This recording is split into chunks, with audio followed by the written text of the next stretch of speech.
While there were parts I liked, because of all the grammatical errors and the inconsistencies in the plot, I can't give this book more than 2 stars. Oh yeah? How about I make you see stars? Don't attack me, I just gave an honest review of your book. Do you have any idea how much harder it's going to be for me to sell this book with another 2-star review? Yeah, that's why I wrote the review, to help readers make more informed decisions about what they read next. Well, maybe next time you should think a little bit more about the author you're hurting. I was thinking about you when I bought it.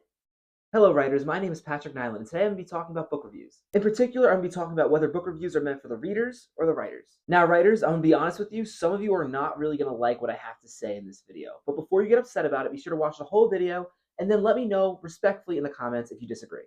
This video was inspired by a couple different videos and posts, but one in particular was this one video on Book Talk where this writer was angrily talking about how she felt about reviews that were under 3 stars. I'm not including that video in this video, mostly because she took it down. After posting that video, she got a lot of backlash on Book Talk. If you want, after watching this video, you can probably find it pretty easily by searching up 3-star book review on Book Talk. My goal is not to drag her name or anyone's name under the mud. I hope she learns from it and learns to respect her future readers more in the future. That being said, I feel like every other month there's an author on Book Talk that makes the most ridiculous statement imaginable. It's almost as if they're intentionally being controversial. Indie authors aren't real authors. What? No, if you published a book, you're an author. Rating a book under 3 stars makes you the asshole. Isn't that unfair for decent books that genuinely deserve those 3 stars? If you don't read smut, you can't be a part of Book Talk. Now I know you're just trying to start shit. Those are just some of the crazy claims I've heard on the internet disaster that is Book Talk.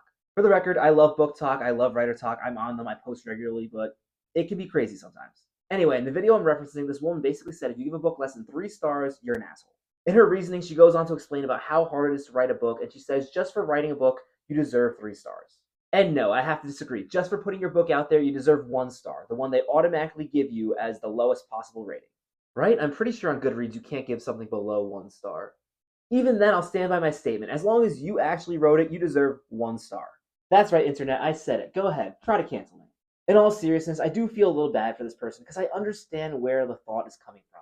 Writing a book is a lot of hard work, and getting negative feedback on that work can be absolutely devastating. At this point in my life, I fortunately don't have a child, but I have to think that getting a bad review in your book is kind of like someone coming up to you and saying, hey, I don't like your kid.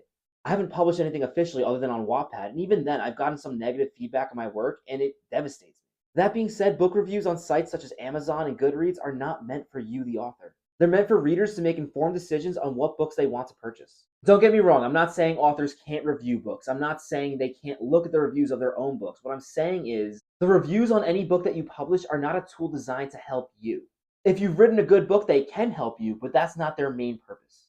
If someone reads your book and gives it a 1-star rating, you just have to accept it and move on. And look, I understand that sometimes that review can come out of a bad place where it's kind of unfair, but at the end of the day, it's kind of out of your control. A reader doesn't owe you a 3-star book review just because you wrote a book. In reality, the reader doesn't owe you anything. It's not a reader's job to support you as an author. And I think the reason so many people on social media got upset with what this author said about deserving 3-star reviews is the fact that she used the term deserve. Just because you're an author and you wrote a book doesn't mean you deserve anything. Just having a reader that gave you a review on your book is something you should be grateful for. The idea that a reader shouldn't give you too bad of a book review because it'll make it harder for you to sell that book is flawed. The first law of that logic is you won't be able to tell the difference between a book that deserved 3 stars and a book that just got 3 stars because no one wants to give them a 1-star review that they probably deserved. At the end of the day, a book review is basically a reader telling other readers whether or not they got the value they expected from your book. And if they feel like they didn't get the value they deserved or the value that they paid for, they have the right to say they didn't like it. I've seen a couple comments where authors were saying how they feel like it's okay to give a bad review, but they deserve actual feedback on why the review is bad. And look, I think that would be nice, but at the end of the day, it's not the responsibility of the reader to tell you why they didn't like your book.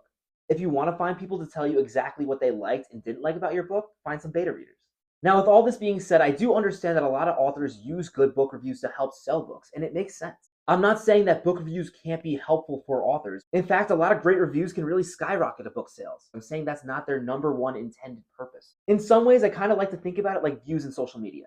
This is also a topic that I feel like a lot of authors don't really understand. A lot of times when I'm on Writer Talk, I see a lot of videos like this. So my last video only got 200 views because the Clock app hates me and doesn't want to help me promote my book. Now, it's a little different because it's dealing with an algorithm and not a reader, but it's the same principle. Social media platforms can be very advantageous for author creators. As a result, a lot of authors fall into the trap where they feel like they deserve views just for posting regularly. In reality, just like book reviews are designed for the readers, social media algorithms are designed for the viewers. They're not designed to give creators more views, rather they're designed to give viewers what they want to see.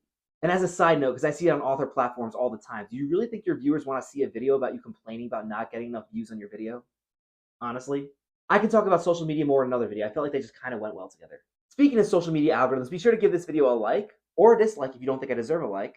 It really helps me out with the YouTube algorithm. Bad book reviews can hurt, but that's kind of what you sign up for when you decide you want to be an author. In this video, I keep on emphasizing how you can't really control the quality of book reviews you get. And the reason I've done this is not to discourage you. Something I always like to emphasize is no matter what you do, somebody will always hate your book. So just write the best book that you can write. There's no point in worrying about bad book reviews because you can't change them. Arguing with somebody in the review section of your book is not going to make them change their perspective of your book. If anything, people might see you arguing in the review section of your book and opt not to read it because they think you look entitled. On Instagram, when I feel like my reach is low, the thing I've learned to do is look back on some of the posts I posted recently and see if there's anything in them that's not as good as it can be.